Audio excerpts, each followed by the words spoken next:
30 ci télévision Futur Média mbokk yi salaamaaleykum daleen ak jàmm ci jotaayu xibaar yi li ci gën a fës tañu na mu ko jukki jàpp leen lim bi ëpp nañ lu toll ci ñaar téeméer yu doon liggéeyee ca club Aljana diwaan bu Nianing ca commune bu Malicounda ñoom ñooy sàkku seen ak ndàmpaay ginnaaw hôtel boobee ba mu tëjee ak suñu joon yàlla tey jàpp leen ne ca atum 2013 la woon ba tey lépp lu ñeel cotisation wu IPRES ñoom ñooñee nag la ñu xamle mu di France daal di xëddem lépp lu soxal itam li nga xam ne moom moo di seen ak seen yelleef lañu bëgg ñu daal di leen koy jox Souleye Sène moom moo yor seen ak kàddu di ngeen ko déglu ci jotaayu xibaar yi lee jokkoo ak président Macky Sall lu yees la yoo xamante ni daañ ko jaarale ci xarala yu yees yi ni ki démb ndaw Pikine yi amal nañ ab waxtaan bu yaa ak moom ci lu toll ci ñeenti waxtu lañ ca waxtaanee bokk na lépp lu ñeel wàllu xëyub ndaw ñi wàllu financement ba ci sax li nga xam ne moom moo di formation maanaam tàggat éducation ba tey lépp lu ñeel calendrier bi ku moywul daañu ko randal ndax itam rëq-rëq yi nga xam ne moom la ñu ci nemmeeku ministre de l'éducation nationale ak itam syndicat yi jamono yi nag ñu ngi amal ab waxtaan ci wàll wi Mohamed Diagne moom moo yor kaddu boobu le ministère daañu leen digtal ay kaddoom ci jotaay wi lee xeex itam lu soxal mariage yu teel yi ak itam ëmb wi nga xam ne ñenn ci ndaw ñi dañu koy ëmb ci loo xamante ni du seen coobare tax na itam groupe Wulaba daal di rek jaare ci yenn ci ay gox diwaan bu Casamance ngir rek daal di ñaax ñi nga xam ne ñoom ñoo di yooyu le soxna wàllu diine itam daañ ci waxtaane édition bu atum 2022 bu Daaka bu Médina Gounass xam ngeen ne li nga xam ne moom moo di activités yi ñu ngi koy wëyal bu baax a baax lépp lu ñeel itam lañ ca war a def ñu ngi koy def ba mu mat sëkk rawatina li nga xam ne moom moo di wàllu wér-gu-yaram ak itam wàllu kaaraange mbokk yi tënk yaa ngoog léegi ma dikk ñu faram fàcce.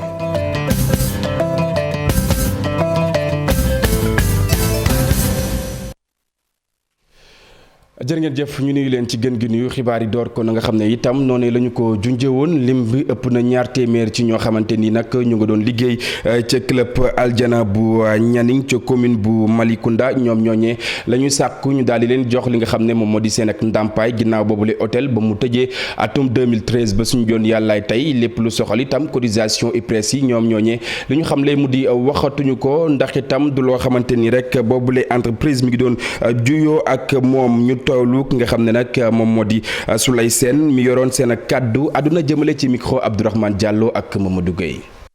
ñun ñii dem retraite ñii dee nañu ñii seeni kër tas nañu ñu yoreel ñu xaalis fayuñu non seulement fayuñu ba pare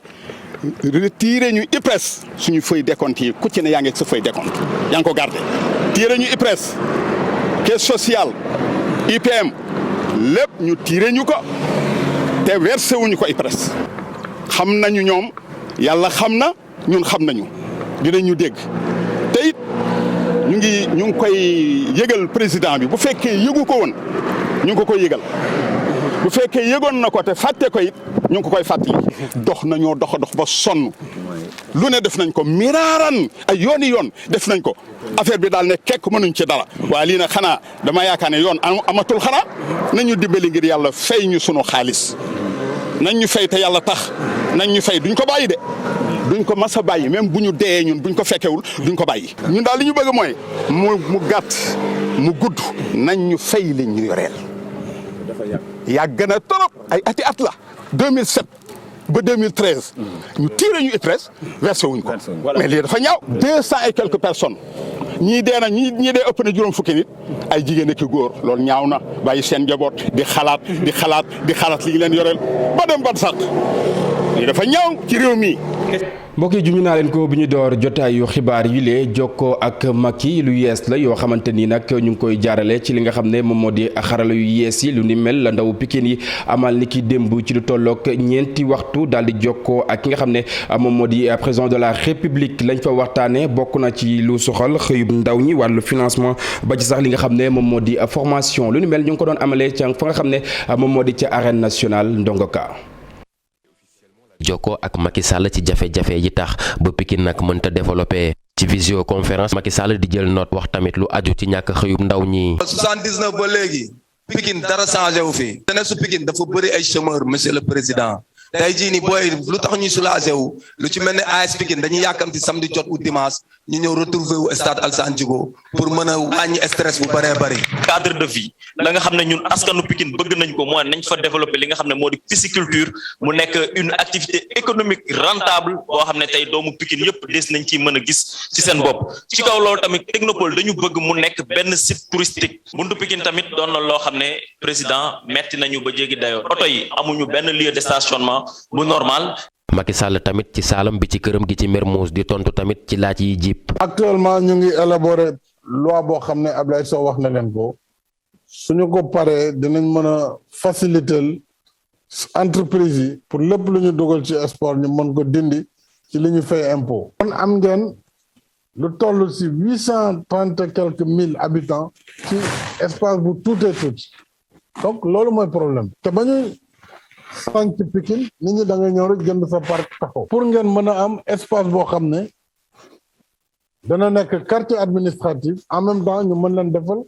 benn espace de vie maanaam place boo xam ne dana nekk place su feexlukaay place booy dem di doxantu boo ñëwee mën a toog et cetera moo am éclairage pour nit ñi am fu ñu jëm. léeg-léeg ci yenn poñ yi Macky Sall di dugal nag ministre yi ko yore ñu daal dee tontu. am na fa ay lu toll ci 978 maîtres artisans ñoo xam ne yor nañ seen atelier ci wàllu mécanique auto ci wàllu couture ci wàllu coiffure ci wàllu transformation ñoo xam ni tey 978 maîtres artisans yoo xam ni ñi ngi leen enrôler. ba sport bi ba ku ci nekk sport bi nga mënta def mu mun laa dundal mais aussi mu mën a indil réew mi koom-koom parce que Sénégal ñëpp xam nañu ci sport mën na ci sukkandiku pour que mu mën a nekk facteur de croissance loolu. ministre des sports tamit daal dee def nu ni mel gannaaw ba ka Macky Sall woowee téléphone Matar Ba doon indi ay leeral ci situation personnel bi nga xamante ni ñoo yore entretien wu arène nationale ci wàllu woowu Macky Sall bëgg nag moom Matar Ba daal dee embauché kii di Binta Diouf ak ñoñom yi mu àndeek bi lay liggéey. jëfee rek moo des. dinañ leen jël ñoom ñëpp ñoom 10 yooyu waaw mooy ñu jël leen bàyyi leen au niveau de l'arène nationale. bi la xeetu waxtaan diggante Macky Sall ak askan wi ñu tuddee ko jokkoo ak Macky secteur bu ci nekk mu am ñu fa daal di jóge nag bokk ci gile waxtaan lu aju nag ci dogal yi nga xamante ni Macky Sall daal dina ko fiy jël Chérif Ndiaye ni topp gi ci war dees na ko def.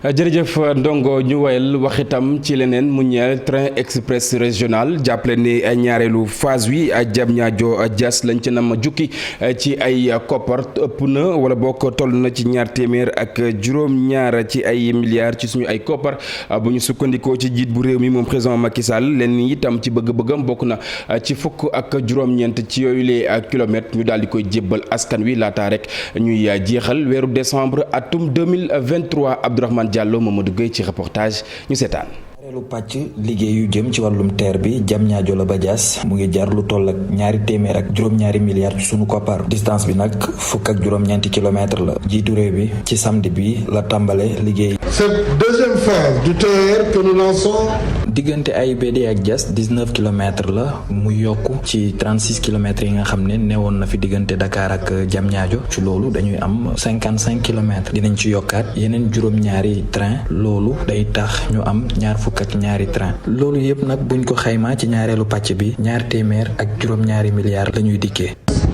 coûtera 207 milliards de francs CFA. président de la république di ñaax ouvrier yi fexe baral liggéey yi bëgg na lépp yemb laata décembre 2023. Et le chantier mettra en activité jusqu'à 200 travailleurs. liggéey yi lu ëpp ñaari téeméeru ndaw mën nañ ci liggéey ci loolu maa ngi ñaan ñi nga xam ne ñoom ñoo gañe marché yi ñu dugal ci ndaw yu dëkkee ci gox-goxaan yi ñu mel ni waa Diass bëgg naa nag balaa décembre 2023 liggéey yi pare te tamit train yu bees yi nga xam ne war nañ ko indi nañu bàyyi xel ni train la yi nga xam ne dafa war a am place su bagage ndax ku war a voyager di nga yor ay bagage. Ce sont des trains destinés à l'aéroport et aux voyageurs. ci fàttali bi ñu inauguré pàcc bu njëkk TER bi le 27 décembre bi ñu génn lu ëpp ñetti millions doomu aadama yëg nañ ci ñaareelu pàcc TER bi buñ ci noppee ñetteel bi dafa jëm ci AIBD Thiès ak AIBD Mbour. Abdourahmane jag-jagalaat wala bokk gën a ñoŋal li nga xam ne moom moo di UCG xam ngeen ne am na leneen itam loo xamante ni taxawal nañu ko mu di Sonaged lu ni mel itam bëgg-bëgg la ki nga xam ne moom moo di ministre de l'urbanisme du logement et de l'hygiène publique moom Abdoulaye Seydou Sow moo nga yëkkatee kàddu yu ni mel fa nga xam ne moom moo di ca Daaru Salaam Ndangaan ñu teewlu ay kàddoom ci micro Pambay Diawo Faly Gueye. Vous avez vu aujourd'hui, l'UCG est partout dans le Sénégal. Mais le chef de l'État a décidé de faire un autre pas encore en changeant la gouvernance dans les. di xam ne rek ne waa UCG ñoom def nañ bu baax li nga xamante ni moo di seen i liggéey gouvernance su UCG faaw rek ñu daal di ci indi ay coppite ndaxte fan yii di ñëw danoo war a teg li nga xamante ni moo di SONAGED moom moo war a coordonner lépp loo xamante ni moo jëm ci wàllu mbalit ci Sénégal loolu nag boo gisee ñu teg ko rek danoo bëgg léegi mbalit mi mu doon benn activité boo xamante ni tey jariñ nit ñi léegi nag li nga xamante ni gis nañ ko fi nga xamante ni moo di ci Daaru Salaam Ndangaan yéeme na lool waaye tamit gis nañ ni mbalit yi bari na fi waaye teewul liggéey bu am solo daal dinañ ko fiy def fii nag fu ñu defar ko rek liñ naan organisation beneen lay laaj defaraat fi nga xamante ni moo di ci dëkk bi def fi ay plan d'assainissement yoo xamante ni yu baax lay doon leneen li nga xamante ni bëgg naa ko cee yokk tamit ku wax Kaolack ak fee ma dëkk mooy Kaffrine wax fa wàllum inondation loolu nag pour ñu jóg ci dama bëgg rek xamal autorité yi nga xamante ni dañ fay nekk ñu fexe ba fii ak mois d'avril ñu commencé curage caniveau yi ndax soo xaaree rek ba nawet bi jub ay jafe-jafe la lay indil. Qu'avant l'hivernage, que tous les travaux qu'on appelle le travail pré-hivernal soient faits en attendant que des questions structurelles, que des solutions structurelles soient trouvées à ces questions. wàllu njàng mi ak njàngale mi fii ci réew bu Sénégal mbokk yi xam ngeen ne nag saafara bi mu amee ci diggante gouvernement ak itam syndicat yi yàggul ay rëq-rëq yoo xamante ni nemmeeku woon nañu ko ci wàll wi tax na itam aw waxtaan jipp ci diggante yooyu les syndicats ak itam ministre de l'éducation nationale mi nga xam ne dañuy bëgg mu di daal di randal li nga xam ne nag moom moo di datub examen yi bu ko defee ndongo yi mën a waajal bu baax a baax rawatina ñi nga xam ne ñoom ñoo di professeurs yi dañuy teewlu ki nga xam ne moom moo di Mohamed Diagne mi yor kàddu boobu le ministère ci micro Cheikh Anta Diop ak Selatir. Ministère de l'éducation nationale ginnaaw ba nga xamante ne bile état bi ak jàngalekat yi syndicats yi signé nañu accords yi ba nga xam ni njàng mi yëpp ak njàngale mi day reprendre na ci ensemble territoire national jaadu woon na ñu xoolaat li ñuy wax calendrier scolaire ndax dañoo ñàkk ay fan yu bëri yoo xam ni xale yi dañoo toog jànguñu ko léegi nag pour xale yi garder seen chance réussir seen composition yi ak seen examen yi donc ministère xoolaat na donc calendrier bi ci njëkk programme yi dañ koy réajuster ñu xool yan compétence la xale yi nga xamante ni bii yëpp dañu war a passé soxla ñu installé ko pour seen composition ak pour seen examen donc compétence essentielle rek la ñuy viser li ci teg aussi ñu xool datu composition yi donc ñu nga xam ni dañ koy changer comme dem 24 mars waaye aussi datu examen yi CFEE 22 23 juin BFM 21 juillet bac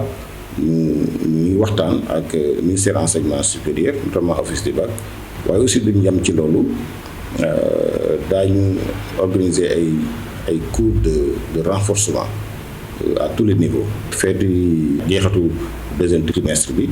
fête yooyu dañ ko gàttal. xeex ëmb yu teel yi wala boog tout tànk yi nga xam ne dañ leen di teel a maye ci loo xamante ni du seen coobare tax na itam groupe wàllu ba daal di rek ñaax ñi nga xam ne ñoom ñoo yooyu leen daw rawatina waajur yi ca diwaan bu Casamance ñoom ñooñee daal nañuy doxantu ci yenn ci ay gox waaye lépp ñu ngi ko jaarale ci li nga xam ne moom moo di wàllu caada Bakary Konté xaali jàmm ci reportage ñu seetaan. ëmb yi teel yi mariage forcé ak excision bëri na loolu fii ci région bu Sédhiou. kaso la jël xale bu ndaw 12 ans 13 ans 14 ans yooyu kaso la parce que xamul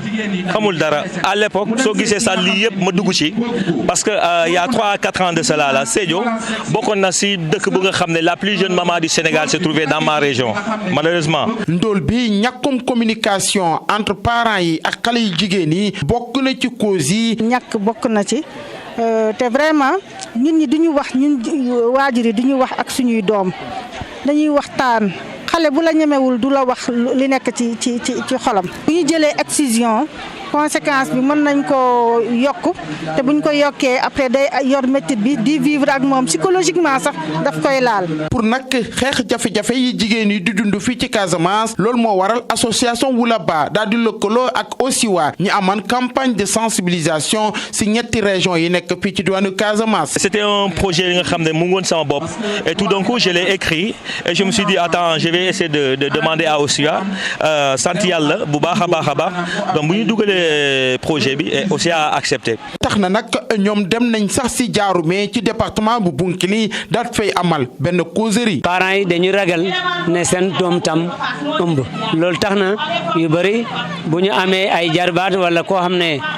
laaj na seen doom pour mariage donc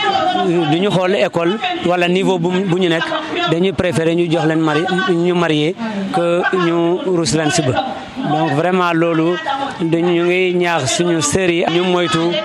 grossesse précoce. ak seen programme bu bees bi ñi def campagne de sensibilisation jaarale ko ci musique ak art urbain association Wulaba ak partenaire am di OSIWA ñi ne dinañu yokk sensibilisation bi ci Casamance yëpp ndax éliminer lépp loo xamante ne nekk na ay mariage d'enfants ak tamit grossesse précoce ak excision. yenn ci ay jëye yoo xamante ni nag dañu koy faral di dund ci crèche yi lu nu mel la ñu bëggatul mu am fii ci réew bu Sénégal tax na itam aw joyanti woo xamante ni mën nañ ko cee def lañ ca jukki itam ci suñu ay koppar ëpp na benn milliard tax na itam ki nga xam ne moom moo di Maimouna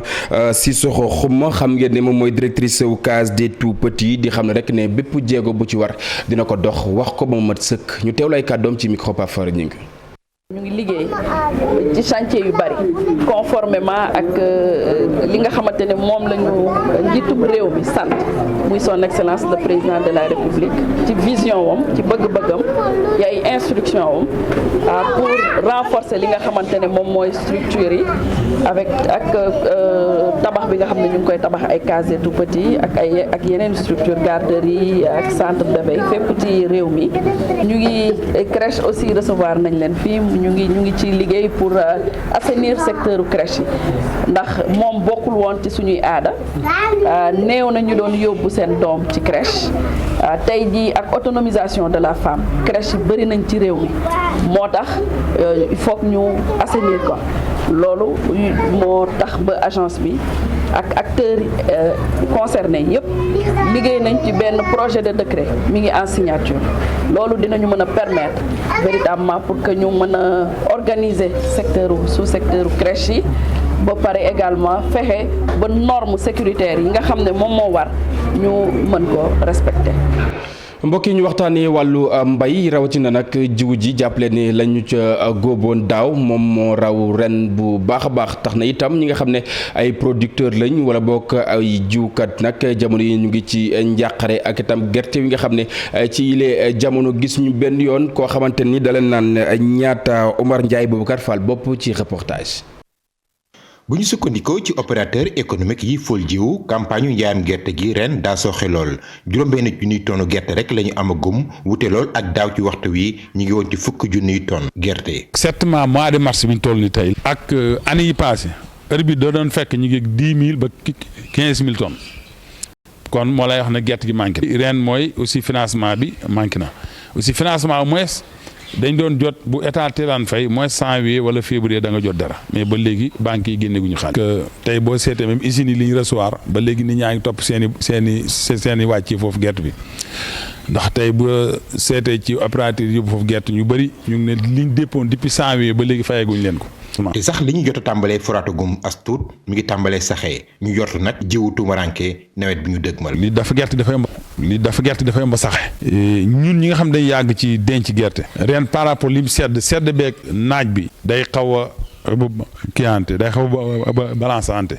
léegi nag balançante muy def noonu ku ci amul expérience suuti rek gerte gi day yàqu beneen bi mooy gerte bi feesul li gën a garaaw mooy gerte dañ daa wax ne bu bëree diwlin ci lay yomb bënn mais ren gerte gi dafa feesul pare te gaaw a yàqu. tax ci dolli 800 millions yi leen nguur gi yoral naam góorgóorlu na ba fay leen as tuut li ñu bëgg mooy ñu mottali ko ndax ñu mën a fàggandikoo. facturation bi li desoon 2020 2021 bi mooy bi ñu ko xaymaa demoon na 800 millions. loolu nag am na ñu wax ne état am na lu mu ci dugal. mais fu ni nii toog nii daaw saako engrais yi ngi gis mooy saako ñetti junne ak nangam nit ñi jënd nañ ko ñetti junne jënd nañ ko jënd nañ ñetti junne ak ñeent téeméer te fi ñu jëm nii ren suñ ko teeltu parawaar saako engrais dina jar ñeenti junne. ñoom opérateurs yi fol jiwu nag ñu ne jot na nguur yi gën a bàyyi xel fileeru gerte gi ak njaay may génd mi lu ko may ci nax saay la jëm. gerte googee nag la koy góob bokk na ci wàllu li nga xam ne nag moom moo di jumtuwaay lu ñu mel itam la ñu rek teg wala bokk jébbal ñi nga xam ne moo di institut bu recherche agricole lu mel itam koppar yi nga xam ne daal nañ ko ci def financement wu banque islamique de développement la ñoom ñooñee la ñu bëgg mu di daal di gën a ñoŋal lépp lu soxal ay technicien ca ISRA ñu teewlu ki nga xam ne moom moo di Moussa Baldé ministre de l'agriculture ak itam équipement rural ci micro Abdou Diouf Diagne Ahmadou Bamba Samb. jiw bu baax nag pour nga am ko il faut nga am ñu mel ni ISRA nga xam ne dañu xarañ ci gëstu pour ñuy génne ay jiw bu méngoo ak jamono parce que jamono day dox jiw yi nga xam ne peut-être baaxoon na ci jamono maam yi baaxul tey donc loolu moo tax nag bu ñu bëggee am jiw yoo xam ne dafa méngoo ak jamono il faut que ISRA mu xarañ pour que mu xarañ il faut que mu am matériel. bu ñu bëggee autosuffisance moom. première étape bi mooy autosuffisance en semence li ñuy tuddee maanaam capital semencier bi il faut que muy dund pour mu dund nag il faut que liggéey bi mu continuer régulier at bu nekk ISRA loolu lay def yeneen structure loolu la ñuy def donc gëm nañu tey en tout cas Sénégal lancé bi ñu am pour continuer am jiw bu baax di ko jox suñu béykat yi ci anam yu maanaam yu néew aussi bëgg peut-être même am place ci sous-région bi boo xam ne ku fi soxla jiw bu baax fii ci suñu sous-région war na nga mën a ñëw Sénégal ñu dimbali. dañu war a booloo xam nga dañuy dégg projet yu bëri ci ministère de l'agriculture ku nekk yaa ngi béy sa waar mais dinañ jël suñu jumtuwaay pour xool nan la ñëpp xoccandoo doorandoo benn yoon pour que mu gën a gaaw. mbarax mi mënees nañ ko jëfandikoo ci yenn ci ay soxna yoo xamante ni dañuy faral di taale matt ak yeneen yu ni xeetoo dina mën a tax itam lépp lu soxal garab yi nga xam ne dañu koy dagg ci àll wi ñu mënees ko moyu ci aw waxtaan woo xamante ni ñu ngi ko doon amal ca diwaan bu Ndar Géej xool nees mën a def ba daal di koy dakkal Ousseynou Diop Habib Seck ci reportage. bët gànnaaru réew mi li ñu nemmeeku mooy changement climatique bi daf fi am doole loole sax moo tax désert bi di gën a yokku ndaka gën a waral bokk na ci gor matt bi nga xamante ni moom la ñuy def ci yenn ci gox-goxaat yi ngir nag loolee mën a dakk moo tax ñu daal di taxawal projet pilote bi nga xamante ni jëm na ci wàllu changement climatique bi ñu mën ko wàññi. li ñuy gën a jëfandikoo mooy matt bi ñu jëlee ci àll bi matt bi pour nga am ko léeg-léeg foog mu fekk nga gor garab. te loolu noonu day xaw a entrer en contradiction en tout cas ak suñuy objectif de développement durable. bët gànnaaru réew mi garab ya ñuy gor andil na jafe-jafe askan wi moo tax nag kilifa yi di leen di ñaax loolee ñu mën ko bàyyi. waaye tamit xool yeneen i pexe bokk na ci loolee am gaz boo xamante ni ci mbarax mi di tifa lañ koy génnee. donc c'est important ñu mettre en place ay systèmes yoo xamante ne dinañ fexe ba. coupe abusive boobu wàññeeku ñu bañati di daggati matt pour togg waaye li ñuy toggee ñu mun ko defar ñun. lii dina may jigéen ñi ñoom seeni bopp ñu gën a farlu ni ñu daan demee ci àll bi di wuti matt loolee nag di mën a dakk ci na mu gën a gaaw. daanaka changement climatique comme ni ko préfet bi waxee sànq bàyyiwul kenn bàyyiwul benn secteur donc gis nañ ne population bi ñëpp a ci jàpp pour projet yi mën a am résultat ba ñoom ci seen wàllu bopp léegi mën nañ demal seen bopp te defe naa ne loolu lañ ci doon ut te yàlla def na ñun am nañ ko. soppi mbarax mi di ko toggee loolee bokk na ci jamono jile xalaat bi nga xamante ni askan wi nekk ci diwaanu Ndar moom la ñu daal di jëfandikoo ñu nag li ñu bëgg mooy lu jëm ci wàllu garab yi nga xamante ni dañ koy gor ñu mën ko dakkal ca na mu gën a gaaw. Ousseynou ginnaaw bët gànnaar bu réew ba Sénégal ñu wutali beneen ab diwaan bi lay yoon dañuy dem fa nga xam ne moom moo di ca Kédougou foofee xam ngeen ne la fay meññeenteef bari na waaye askan wa fay yeewoo dañuy lot rek ngir daal di ciy gis seen bopp tax na itam beneen ab waxtaan ñu amal ko fa xool nees mën a def ba daal di ci indi ay saafara diwaan bu Kédougou ak la ko wër Ibrahima Jabaxate. bari nañu ay opérateur économique ñu yëkkati seen kàddu pour ñaawlu ni ñu tënkee contenu local bi nekk ci biir rapport ITIE 2020. li nga xamante ne tey jii nii mooy présence société minière yi ñun des fois duñ ci yëg suñu bopp parce que dëkk bi tey jii nii société minière dafa ñoo waroon jàppale tey ñu développer li nga xam ne mooy mbay mi développer tourisme mais malheureusement secteur yoo xamante nii dañ leen fàtte te loolu wurus buy jeex ñun ñi nga xam ne ñoo fi dëkk ñun ñooy gën. ñun jaaykatu ginaar yi tamit nee nañu gisuñu seen bopp ci biir contenu local bi. si achat locaux yi ñun aviculteurs yi gis ñu suñu bopp loolu moo tax ñu ne ITIE lu ñu def ni dañ koy rafetlu mais niveau localité boo laajtee benn société nga ne leen est-ce que am ngeen marché ak fédération des aviculteurs mënuñu wax am nañu benn marché mënuñu génne benn document yu prouvé na ko jox nañu benn marché. waaye pour nga mën a bénéficier ci xaalis bu bari bi ñu jagleel contenu local bi fokk nga am ay capacité ci am ci sa biir société. tissu économique local ñi nga xam ne mooy seeni doole seen mën-mën eggagul amagul doole noonu ndax région bu doog a judd la yàggul bari dara dañoo soxla li nga xam ne moom mooy capacitation maanaam dañ leen war a gën a taxawoo ci wàllu xereñ ak ci wàllu xam-xam ak ci wàllu koppar tamit ndax financement mooy li nga xam ne mooy gën a dëgëral sa taxawaay ndax buñ ne marché wu milliard a ngi nii te yow amoo ginnaaw joo xam ne amoo gafa joo xam ne àttan nga loolee dina jafe ci yow pour nga daldi cay mën a bokk ci ñuy jongante. coppite yi ñu waajal ci contenu local bi war nañu bàyyi xel bu baax a baax ci opérateur économique yi yeewu fii ci diwaanu Kédougou te ñuy yëngatu ci wàllum koom-koom fii ci région minière bu Kédougou. ginnaaw Kédougou Dakar Médina Gounass atum 2022 mbokk yi jàppale ne lépp lu soxal activité yi door nañu ko jumtuwaay ya war itam ngir xew-xew diine boobee mën a am ci anam bu mucc ay lépp daal nay nuppi moo xam ci wàllu wér-gu-yaram ak itam li nga xam ne moom moo di wàllu kaaraange diwaan bu Kolda ak la ko wër Abdoulaye Diallo. Daakawu Médina Gounass door na biig professeur Moussa Baldé di jëwriñ ji ñu denk wàllu mbéy mi moo fa jiite woon délégation bu gouvernement édition bu ren ji mu ngi xewee ci jamonoy mbas mu waral ñi fi ngànk wàllu wergu-yaram askan wi daal di fi jël ay matuwaay. gis ngeen ambulance yi nga xam ne ñu ngi ci tali yëpp taxaw ci yoon yi nga xam ne dañuy ñëw ci Gounass ak tamit fii ci site Daaka bi te tamit xam ngeen ne lii di sapeur pompier lii di gendarmerie daanaka lépp luy force de sécurité aussi ànd nañ tamit ay médecins yu am solo yoo xam ne ñoo lëkkaloo ak ñun dispositif yi nga xam ne moom lañ taxawal fii pour mën a daal di saytu lépp luy en tout cas problème de santé ci Daaka bi nga xam ne fukki fan lay def donc ci fukki fan yooyu def nañ suñu point yi nga xam ne